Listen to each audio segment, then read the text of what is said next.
الہی محبوب کل جہاں کو دل و جگر کا سلام پہنچے، الہی محبوب کل جہاں کو دل و جگر کا سلام پہنچے، نفس نفس کا درود پہنچے، نظر نظر کا سلام پہنچے، بساط عالم کی وسعتوں سے، جہان بالا کی رفعتوں سے، ملک ملک کا درود اترے، بشر بشر کا سلام پہنچے۔ میرے واجب الاحترام قابل صد احترام بھائیوں، دوستوں، بزرگوں، حضور اکرم صلی اللہ علیہ وسلم کو اللہ رب العزت نے محسن کائنات اور رحمت للعالمین بنا کر بھیجا۔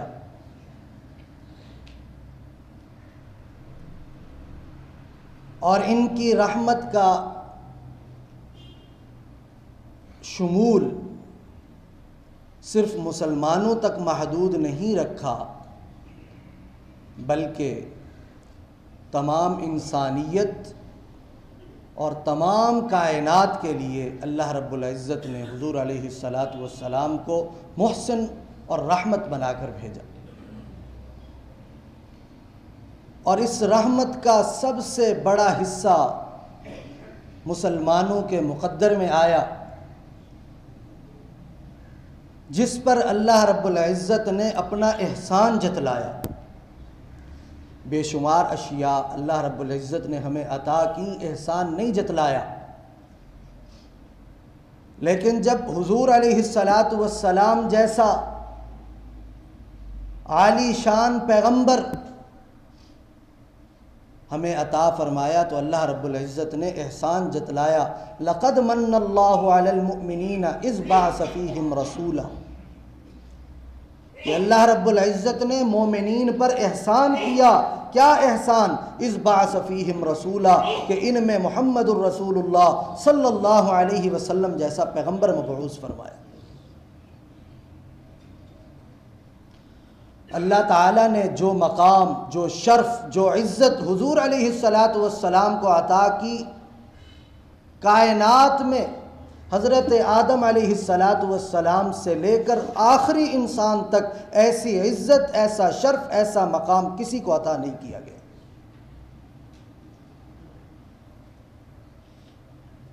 حضور علیہ السلام کو اللہ رب العزت نے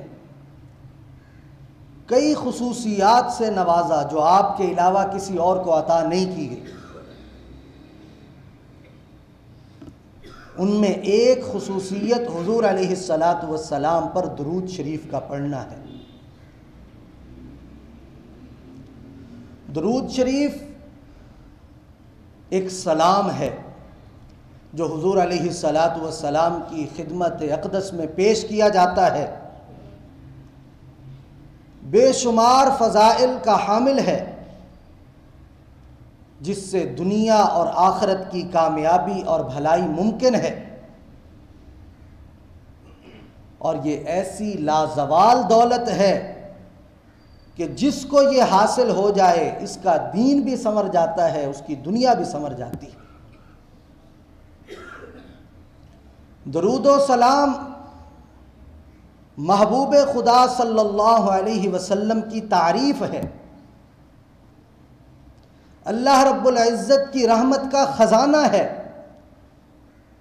گناہوں کا کفارہ ہے، درجات کی بلندی کا زینہ ہے، قرب خداوندی کا خزینہ ہے، خیر و برکت کا سفینہ ہے، مجالس کی زینت ہے، تنگ دستی کا علاج ہے، دل کی طہارت اور بلاؤں کے لیے تریاق ہے، روح کی مسرت اور خوشی کا مکمل سامان ہے، غربت اور افلاس سے نکلنے کا مکمل طریقہ ہے، اور دوزخ سے نجات حاصل کرنے کا اور حضور علیہ السلام کی شفاعت حاصل کرنے کی یہ درود پاک کنجی ہے، اور اللہ رب العزت کی رضا کے حصول کا سب سے بڑا ذریعہ ہے۔ یہ درود پاک ہے۔ اسی نسبت سے آج ہماری گفتگو کا عنوان بھی درود شریف کے فضائل ہیں۔ اس کی ایک بڑی اہم اور یونیک حیثیت ہے جو کسی اور عمل میں آپ کو نظر نہیں آئے گی۔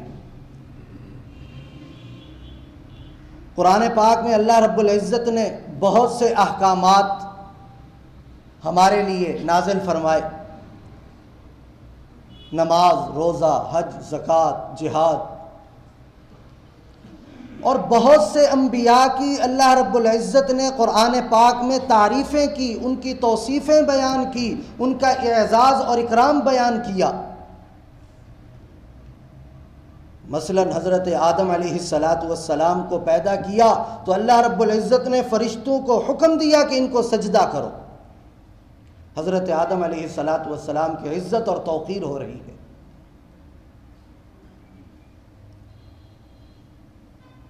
لیکن کوئی عمل اللہ رب العزت نے ایسا نہیں بیان کیا کہ جس میں ہمیں حکم ہو اور ساتھ اللہ رب العزت نے اپنا عمل بھی بیان کیا ہو کہ تم یہ کرو کیونکہ میں بھی یہ کرتا ہوں۔ نماز آپ حضرات جانتے ہیں اعمال میں سب سے فضیلت والا عمل، اللہ رب العزت نے اقیم الصلاۃ، نماز پڑھنے کا حکم دیا، یہ نہیں فرمایا میں بھی نماز پڑھتا ہوں۔ آتوا الزکاۃ، زکوٰۃ ادا کرو، یہ نہیں کہا میں بھی ادا کرتا ہوں۔ اتم الحج، حج پورا کرو، یہ نہیں فرمایا کہ میں بھی حج کرتا ہوں۔ کتب علیکم الصیام، روزہ رکھو، یہ نہیں فرمایا کہ میں بھی روزے رکھتا ہوں۔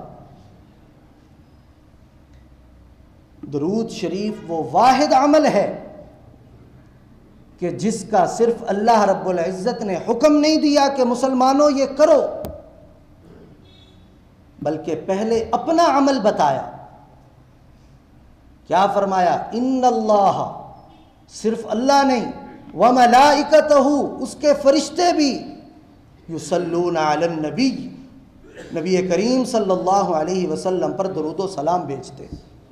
اب حکم آ رہا ہے، یا ایھا الذین آمنوا صلوا علیہ وسلموا تسلیما، اے مسلمانوں، اے مومنوں، تمہارا بھی کام یہی ہے، تم پر بھی یہ ضروری قرار دیا گیا ہے کہ تم بھی اس نبی پر درود و سلام بھیجو۔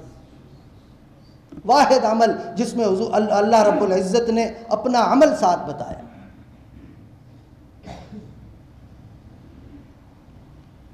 جب درود پاک کی نسبت ہو اللہ رب العزت کی طرف تو اس سے مراد ایک خاص رحمت ہوتی ہے جو اللہ رب العزت نے حضور علیہ السلام پر اپنی شایان شان اتاری، اور جب اس کی نسبت فرشتوں کی طرف ہوئی، ہماری طرف ہوئی، تو یہ درود پاک پڑھنا جو ہم پڑھتے ہیں، احادیث میں مختلف درود پاک آئے ہیں، حضور علیہ السلام پر درود پاک پڑھنے کے مختلف طریقے مختلف الفاظ کے ساتھ آئے ہیں، وہ تمام اس میں شامل ہیں۔ درود شریف ایک دعا ہے جس کی وجہ سے حضور علیہ السلام کے مراتب عالیہ میں ترقی ہوتی ہے، لیکن یاد رکھیں کہ فائدہ زیادہ دعا کرنے والے کو ہوتا ہے۔ عام دعائیں بھی ہم کرتے ہیں، اپنے لیے کرتے ہیں تو ہی ملتا ہے، لیکن درود پاک ایسی دعا ہے جو کرتے ہم حضور علیہ السلام کے لیے ہیں، لیکن اللہ رب العزت نفع ہمیں عطا فرماتے ہیں۔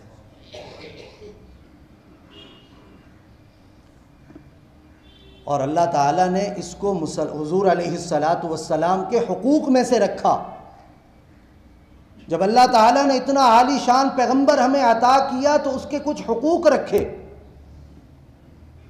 اتباع کو ضروری قرار دیا، اطاعت کو ضروری قرار دیا، محبت کو ضروری قرار دیا، وہیں پر درود پاک پڑھنے کو بھی ضروری قرار دیا۔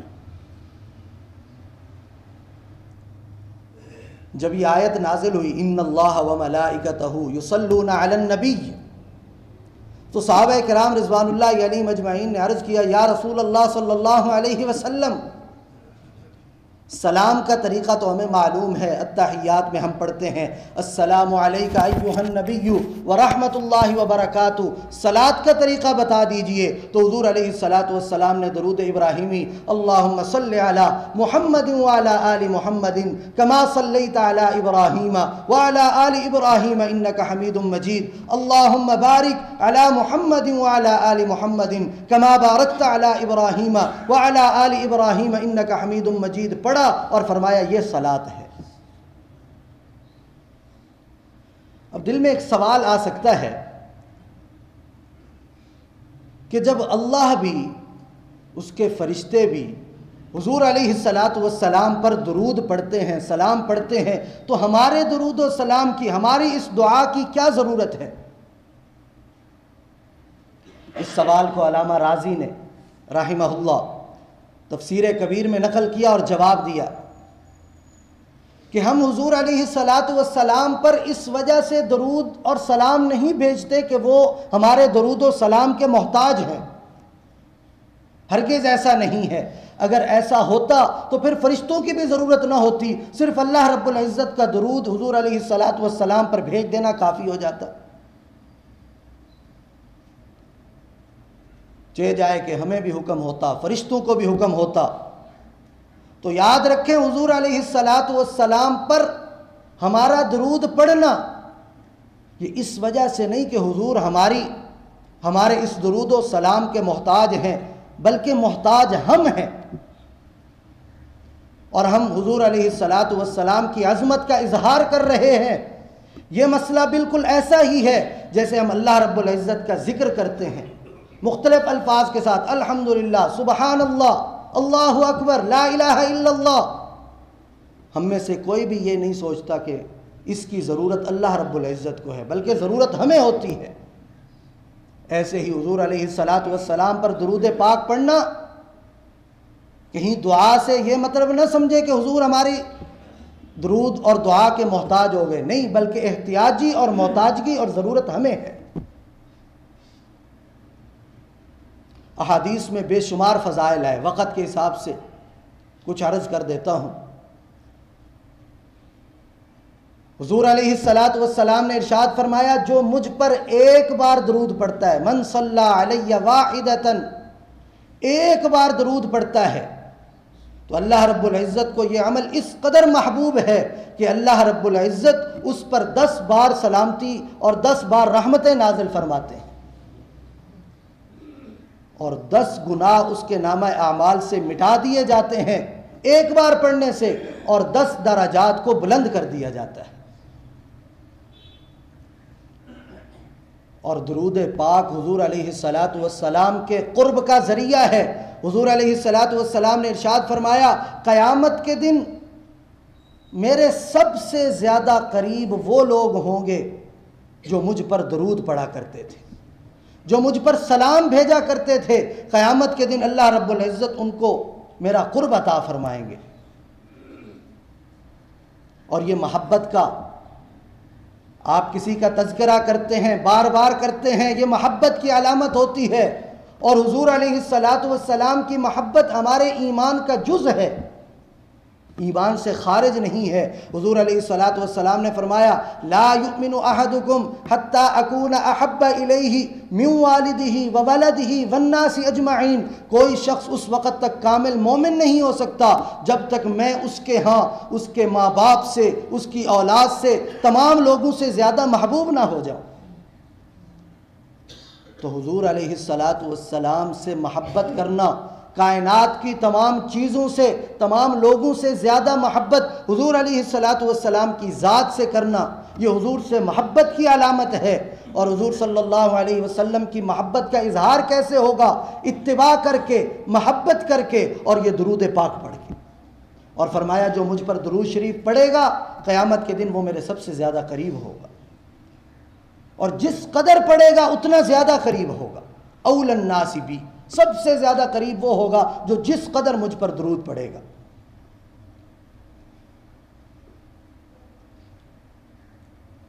اور درود پاک جسمانی اور روحانی پاکی کا ذریعہ ہے۔ اللہ تعالیٰ اس درود پاک کی برکت سے ہمیں روحانی اور جسمانی آلودگیوں سے پاک کر دیتے ہیں۔ حضور علیہ السلام نے ارشاد فرمایا کہ جو مجھ پر درود پڑھتا ہے یہ اس کے لیے ایسے ہے، فَإِنَّ الصَّلَاةَ عَلَيَّ زَكَاةٌ لَكُمْ، مجھ پر درود پڑھنا یہ تمہارے لیے زکوٰۃ ہے۔ اب آپ اپنے مال سے زکوٰۃ کیوں نکالتے ہیں؟ تاکہ میل کچیل نکل جائے، ہمارا مال پاک صاف ہو جائے۔ اگر آپ چاہتے ہیں ہمارا جسم پاک ہو، ہماری روح پاک ہو، تو حضور علیہ السلام نے پاکی کا طریقہ بتایا کہ مجھ پر درود پڑھو، تمہارا جسم بھی پاک ہو جائے گا، تمہاری روح بھی پاک ہو جائے گی۔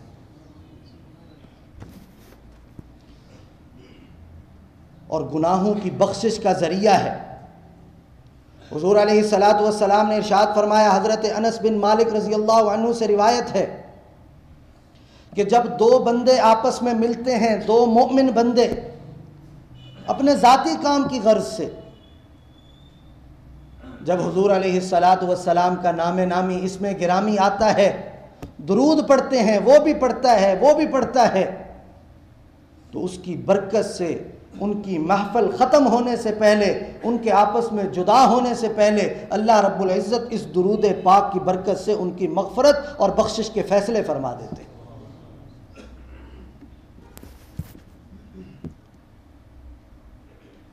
اور دنیاوی آج ہم مسائل میں گھرے ہوئے ہیں،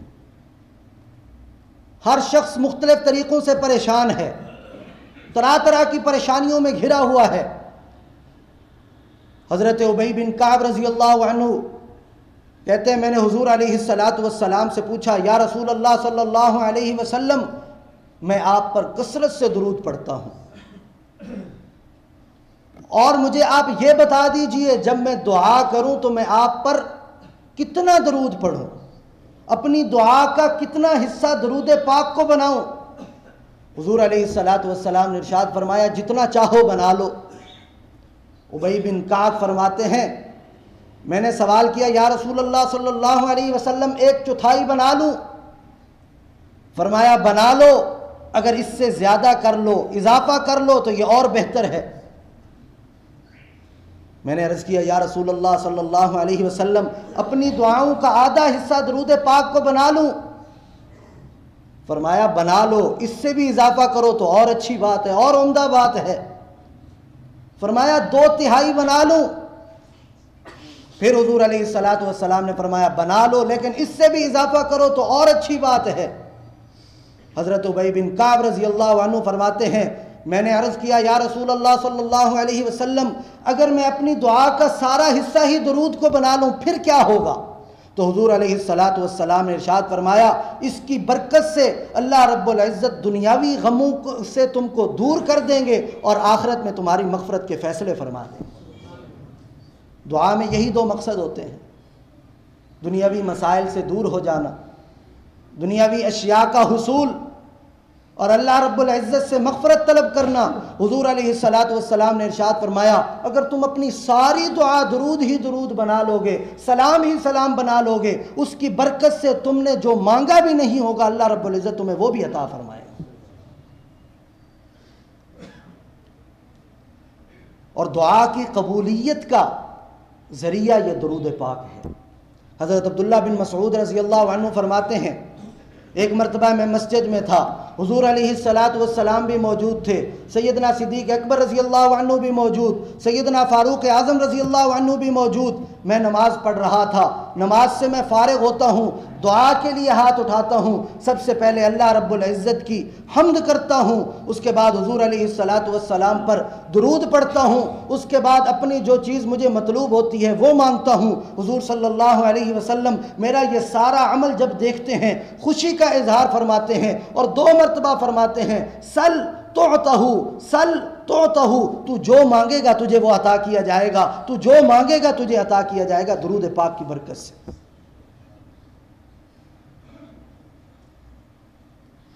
اور حضرت فاروق اعظم رضی اللہ عنہ فرماتے ہیں کہ تمہاری دعائیں تب تک زمین و آسمان کے درمیان رک جاتی ہیں جب تک ان کے ساتھ درود پاک شامل نہیں ہوتا، اوپر پہنچتی نہیں ہے۔ یہ دعاؤں کو پہنچانے کا ذریعہ اللہ رب العزت نے اس درود پاک کو رکھا۔ ایک مرتبہ ایک صحابی مسجد میں آئے، حضور علیہ السلام بھی موجود، آ کر فوراً دعا کرنے لگے، یا اللہ مجھے معاف فرما، یا اللہ مجھ پر رحم فرما، یا اللہ مجھے معاف فرما، مجھ پر رحم فرما۔ حضور علیہ السلام نے جب یہ دیکھا تو فرمایا، تم جلدی کر رہے ہو، سب سے پہلے اللہ کی حمد کرو، درود کر پڑھو، پھر اپنی دعا کرو، پھر قبول ہوگی۔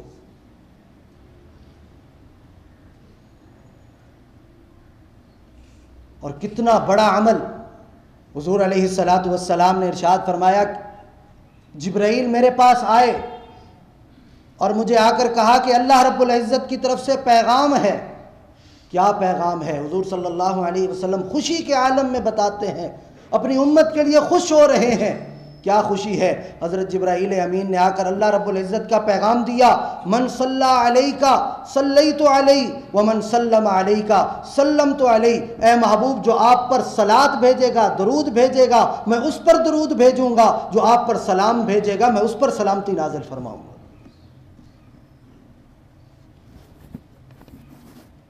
ہر مومن کی خواہش ہے کہ اللہ راضی ہو جائے، اللہ مجھ سے خوش ہو جائے، مرنے کے بعد جنت میرا ٹھکانہ ہو جائے۔ ہر مومن کی یہ خواہش ہے، نیک ہے گناہگار ہے، خوف بھی ہے امید بھی ہے، دعائیں بھی اسی کے لیے ہو رہی ہیں کہ اللہ خوش ہو جائیں، اللہ تعالیٰ جنت میں میرا ٹھکانہ بنا دے۔ حضور علیہ السلام نے تجویز دی کہ یہ عمل کر لو، اللہ تعالیٰ تمہیں دنیا میں دکھا دیں گے کہ تم جنتی ہو۔ حضور علیہ السلام نے فرمایا، من صلی علیہ فی یوم الف مرۃ، جو مجھ پر ایک دن میں 1000 بار درود پاک پڑھے گا، 1000 بار ایک دن میں جو مجھ پر درود پاک پڑھے گا، لم یمت، وہ تب تک نہیں مرے گا حتیٰ یرا مقعدہ من الجنہ، اللہ رب العزت جب تک اس کو جنت میں اس کا ٹھکانہ نہ دکھا دے تب تک موت نہیں آئے گی۔ یہ حضور علیہ السلام کا فرمان ہے۔ ایک دن میں 1000 بار۔ اور درود پاک آپ احادیث میں سنتے ہیں، چھوٹے بھی ہیں بڑے بھی ہیں، آپ کے پاس وقت زیادہ ہے اور اس کے لیے کوئی وقت بھی درکار نہیں ہے، چلتے پھرتے پڑھتے رہیں۔ کوئی اللہ تعالیٰ نے خاص عمل نہیں، جس طرح نماز ہے، یہ حیت کرو گے تو نماز پڑھو گے، اپنے کام جا رہے ہیں درود پاک پڑھتے جائیں۔ اور پھر یہاں پر یہ بھی شرط نہیں لگائی کہ لمبے لمبے درود پڑھو گے، 1000 بار وہ پڑھنا ہے، کسی ایک چھوٹے کا انتخاب کر لیں، اپنی وسعت کے مطابق، ٹائم کے مطابق 1000 بار پڑھیں اور اس کو اپنا معمول بنا لیں۔ انشاءاللہ العزیز ہمارا یہ عقیدہ ہے کہ ہماری دیکھی ہوئی بات غلط ہو سکتی ہے، لیکن حضور علیہ السلام نے جو فرما دیا وہ غلط نہیں ہو سکتا۔ اور حضور علیہ السلام نے فرمایا، جو ایک دن میں 1000 بار مجھ پر درود بھیجے گا وہ اپنا ٹھکانہ جنت میں دیکھے بغیر مر ہی نہیں سکتا۔ معمول بنا لیں۔ اور سب سے بہترین دن درود پاک حضور علیہ السلام پر کثرت سے بھیجنے کا یہ جمعے کا دن ہے۔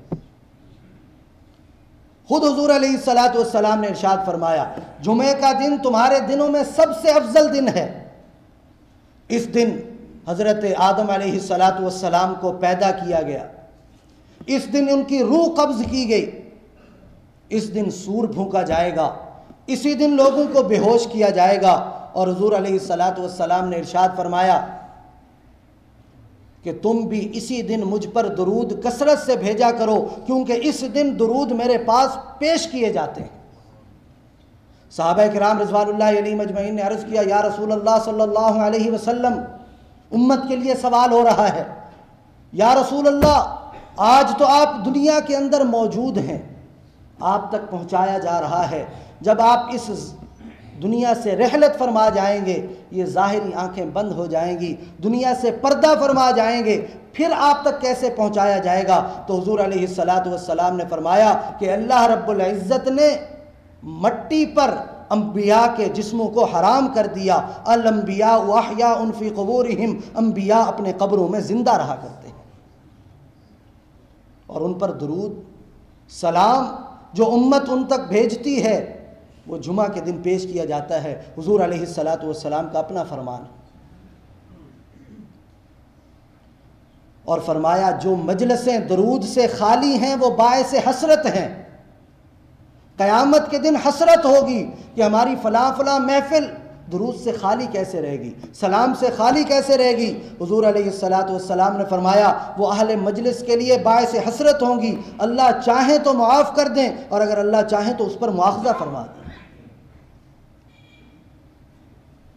تو اسی لیے درود نہ پڑھنے والے، حضور علیہ الصلاۃ والسلام پر درود نہ بھیجنے والے بے شمار انعامات سے، بے شمار فیوز و برکات سے محروم لوگ ہیں۔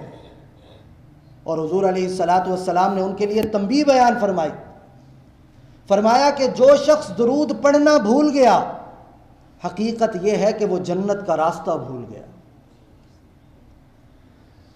جو شخص درود پڑھ رہا ہے، حقیقت یہ ہے کہ وہ جنت کی طرف چل رہا ہے، اور جو درود پاک سے دور ہوتا چلا جا رہا ہے، اس کے معمول کا حصہ نہیں بن پا رہا، حضور علیہ الصلاۃ والسلام نے فرمایا حقیقت یہ ہے کہ وہ جنت کے راستہ سے بھول چکا ہے، جنت کے راستہ سے دور ہو چکا ہے۔